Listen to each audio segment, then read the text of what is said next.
Hi friends, assalamu alaikum. இன்னைக்கு ரொம்ப சூப்பரான ரெசிபியோட வந்திருக்கேன். நம்ம கேசடி ஒரே மாதிரி கிண்டுவோம். கல்யாண வீட்டு கேசடிலாம் நம்ம சாப்பிட்டுருப்போம். இந்த தடவை நம்ம செய்ய போகிறது ஆரஞ்சு ஜூஸ் வச்சு ஒரு டிஃப்ரெண்டான கேசடி செய்ய போகிறோம். டேஸ்ட்டே வேறு லெவலில் இருக்கும். வாங்க இது எப்படி செய்யலான்னு பார்க்கலாம். இப்போ இதுக்கு தேவையான பொருட்கள்லாம் நான் எடுத்து வச்சுருக்கேன். 10 முந்திரி பருப்பு எடுத்துக்கோங்க. ஒரு காஞ்ச திராட்சை பழம் கொஞ்சம் எடுத்துக்கோங்க. ஒரு சின்ன துண்டு பட்டை, ஒரு 2 கிராம்பு எடுத்துக்கோங்க. இந்த கேசரி நல்ல ஸ்வீட்டன்ஸ் கொடுக்கறதுக்கும் நல்ல டேஸ்ட்டாக இருக்கிறதுக்கும் 2 பிஞ்ச் உப்பு எடுத்துக்கோங்க. அது கூட ஃபுட் கலர் நான் எடுத்திருக்கேன், ஆரஞ்சு கலரு. உங்களுக்கு விருப்பப்பட்ட கலர் நீங்கள் எடுத்துக்கோங்க. இதுக்கு நான் 1/2 கப்பு எண்ணெய் எடுத்திருக்கேன். எந்த ஃப்ளேவர் இல்லாத மாதிரி எடுத்துக்கோங்க. தேங்காய் நல்லெண்ணெய் சேர்க்காதீங்க. இதுக்கு சரியாக 1/2 கப்பு நான் சீனி எடுத்திருக்கேன். இது கூடவே நம்ம ஒரு 1/2 டீஸ்பூனு ஏலக்காய் தூளும் எடுத்துக்கோங்க. 1/2 கப்பு சீனி எடுத்தோம். இப்போ சரியாக 1 கப்புக்கு நீங்கள் ரவை எடுத்துக்கோங்க. நம்ம ரவை எடுக்கும் போது கரெக்டாக நம்ம இனிப்பு கரெக்டாக இருக்கும். இதுக்கு 2 கப்பு நான் தண்ணி எடுத்திருக்கேன். என்கிட்ட இதுக்கு 3 கப்பு தண்ணி சேர்க்கணும். 1 கப்பு நம்ம ஆரஞ்சு ஜூஸ் எடுத்துக்கலாம். இப்போ ஆரஞ்சு கட் பண்ணி நம்ம ஜூஸ் புளிய ஆரம்பிச்சிடலாம்.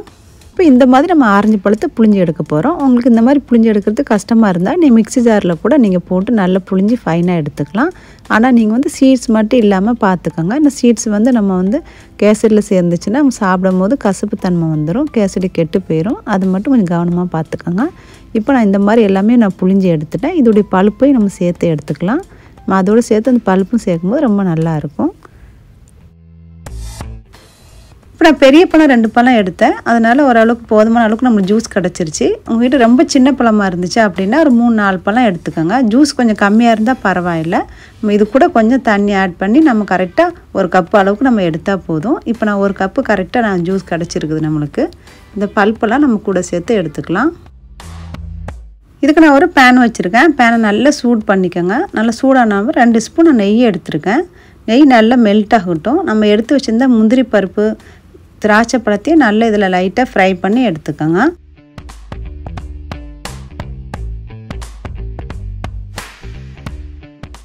திராட்சை பழத்தையும் முந்திரி பருப்பு ஒன்றா போட்டு பொரிய விடாதீங்க. இந்த முந்திரி பருப்பு கொஞ்சம் பொரியறதுக்கு டைம் எடுக்கும். அதனால் ஃபஸ்ட்டு இது கொஞ்சம் பொரிய விட்டுட்டு லாஸ்ட்டில் அதை போட்டுட்டு உடனே எடுத்துருங்க. அதை டக்குன்னு திராட்சை பழம் பொரிஞ்சிரும். இப்போ லைட்டாக பொரிஞ்சிருச்சு. இப்போ இது கூட திராட்சை பழம் சேர்த்து லேசாக நம்ம பொரிய விட்டு நம்ம எடுத்துக்கலாம். சின்ன பவுலில் நம்ம எடுத்து வச்சுட்டு இதே கடாயை நம்ம யூஸ் பண்ணிக்கலாம். இந்த நெய்யிலே நம்ம ரவை நல்லா வறுத்து எடுத்துக்கலாம். நம்ம நல்லா வறுத்து செய்யும் போது நல்ல மணமாகவும் இருக்கும், கேசரி நல்லா உருந்தாப்புலையும் இருக்கும், சாப்பிட்றது ரொம்ப டேஸ்டியாக இருக்கும். இப்போ ரவை நம்ம எடுத்து நல்லா பொன்னேறத்துக்கு நல்லா வறுத்து எடுத்துக்கோங்க. ரவை போட்டோன்னே கைவிடாமல் வருங்க, என்கிட்ட அடி பிடிச்சிரும்.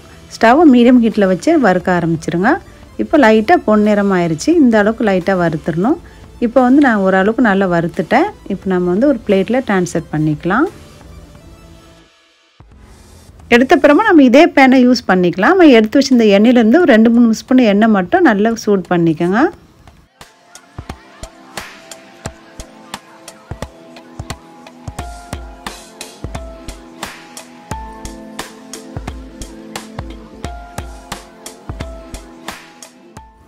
இப்போ அது பொரிஞ்ச உடனே நம்ம 2 கப்பு தண்ணி எடுத்து வச்சுருந்தோம். தண்ணியில் சேர்த்து நல்லா கொதிக்க விடலாம். தண்ணி சேர்த்த பிறமா ஒரு 2 பிஞ்சு உப்பும் சேர்த்துக்கோங்க. உப்பு சேர்த்து நல்லா கரைச்சி விடுங்க. இப்போ தண்ணி நல்லா கொதிக்க ஆரம்பிச்சிச்சு பாருங்கள். இந்த டைமில் வறுத்து வச்சுருந்த ரவையை 2-3 தடவையாக போட்டு கொஞ்சம் கொஞ்சமாக போட்டு நல்லா கலந்து விட்டே விடுங்க. அப்போ தான் நம்மளுக்கு கட்டி விழாமல் இருக்கும். ஸ்டவ்வை லோ ஃப்ளேம்லேயே வச்சுக்கோங்க. இப்போ ரவை சேர்த்தோன்னா தண்ணியெல்லாம் டக்குன்னு இழுத்துரும். அதனால் இப்போ நல்லா கலந்து விட்டுட்டு நம்ம எடுத்து வச்சுருந்த சீனி இதோடு சேர்த்து நல்லா கலந்து விட்டுக்கோங்க. சீனி சேர்த்தோன்னா கொஞ்சம் லூஸ் ஆகிரும். நல்லா லூஸ் ஆகும்போது நம்மளுக்கு நல்லா கலந்து விட்டுறதுக்கு ஈஸியாக இருக்கும். இப்போ நம்ம எடுத்து வச்சுருந்த ஆரஞ்சு ஜூஸை இப்போ இந்த ரவையோடு சேர்த்து நல்லா கலந்து விட்டுக்கோங்க.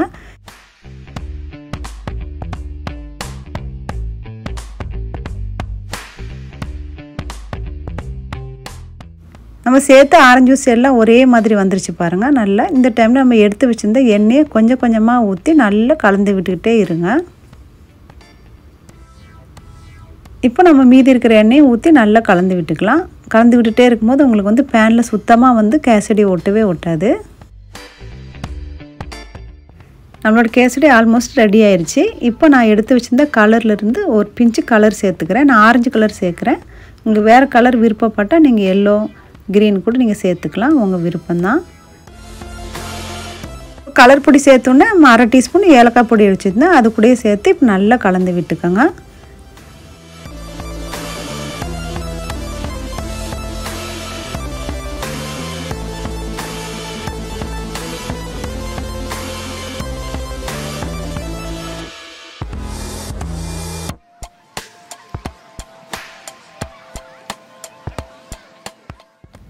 இப்போ நல்ல கேசரி வெந்துருச்சு. இந்த டைமில் நம்ம இறக்கிடணும். ஏன்னு கேட்டிங்கன்னா ரொம்ப நேரம் இருந்துச்சுன்னா நம்ம சாப்பிடும் போது கொஞ்சம் நேரம் கழித்து வந்து திக்காக ஆரம்பிக்கும். அப்போ அந்த டைமில் ரொம்ப திக்காகிரும், சாப்பிட நல்லா இருக்காது. நம்ம இந்த ஸ்டேஜில் இந்த கொலன்னு இருக்கும் போதே எடுத்துடணும். சூப்பராக ஆரஞ்சு கேசரி நம்ம ரெடி பண்ணிட்டோம். பாருங்கள், பேனில் கொஞ்சம் கூட ஒட்டவே ஒட்டலை.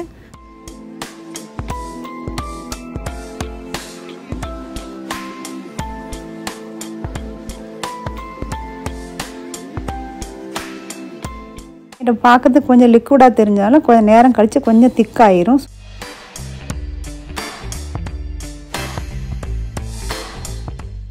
இப்போ நம்ம ஜூஸ் எடுத்து ஆரஞ்சு பழத்தோலியே தூக்கி போடாதீங்க. இதுவே நம்ம பவுல் மாதிரி யூஸ் பண்ணிக்கலாம். ரொம்ப அழகாக இருக்கும் பார்க்குறதுக்கு. நம்ம பவுல் யூஸ் பண்ணாமல் இந்த மாதிரி யூஸ் பண்ணும்போது செம்மையாக இருக்கும். நம்ம இதுவே உள்ள நாரெல்லாம் வெளியே எடுத்துடலாம். எடுத்துகிட்டு இந்த மாதிரி நான் எல்லாமே க்ளீன் பண்ணி எடுத்து வச்சுட்டேன். இதில் வந்து நம்ம வந்து கார்னிஷ் பண்ணிக்கலாம்.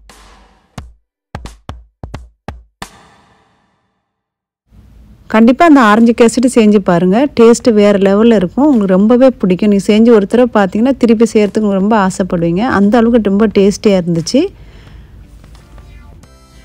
இப்போ அருமையான நம்ம கேசரி ரெடி பண்ணிட்டோம். இது 1 வீக் வரைக்கும் உங்களுக்கு கெட்டே போகாது. நீங்கள் வந்து ஏதாச்சும் கெடுக்கதிர் அந்த மாதிரி இருந்தால் 3 டேஸ் 4 டேஸ்க்கு முன்னாடியே கூட நீங்கள் ப்ரிப்பேர் பண்ணி வைக்கலாம்.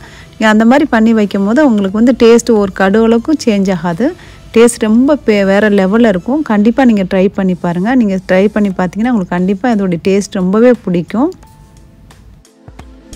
இப்போ சூப்பராக நம்ம எல்லாம் வச்சுட்டோம். இப்போ ஆரஞ்சு பழம் தோல் வந்து ரொம்ப திக்காக இருக்குனால அதுவே ஒரு பவுல் மாதிரி இருக்குது பார்க்குறதுக்கு. நல்லாவே பிடிக்கிறதுக்கு நல்லா ஈஸியாக இருக்குது. வாங்க இந்த கேசரி நம்ம எப்படி வந்திருக்குன்னு ஸ்பூன் வச்சு எடுத்து பார்க்கலாம். எவ்வளோ சூப்பராக வந்திருக்கு, எவ்வளோ சாஃப்டாக இருக்குன்னு பார்த்துடலாம். செம்ம சூப்பராக வந்திருக்குது. நம்ம சாப்பிட்டு பார்த்தேன், வாயில் போட்டு அப்படி கரையிற ஜோடே தெரியல, அவ்வளோ சூப்பராக இருக்குது. கண்டிப்பாக ட்ரை பண்ணுங்கள். டேஸ்ட்டே வேறு லெவலில் இருக்குது. புதிய நண்பர்களை நம்ம சேனலை சப்ஸ்கிரைப் பண்ணிக்கோங்க. அப்படியே பெல் ஐக்கான் ப்ரெஸ் பண்ணிக்கோங்க. நான் புது வீடியோ போடும்போது உங்களுக்கு அலர்ட் வரும். இந்த வீடியோ உங்களுக்கு பிடிச்சிருந்தா ப்ளீஸ் லைக், ஷேர், சப்ஸ்கிரைப். மீண்டும் அடுத்த வீடியோ சந்திப்போம். தேங்க்ஸ் ஃபார் வாட்சிங் ஃப்ரெண்ட்ஸ்.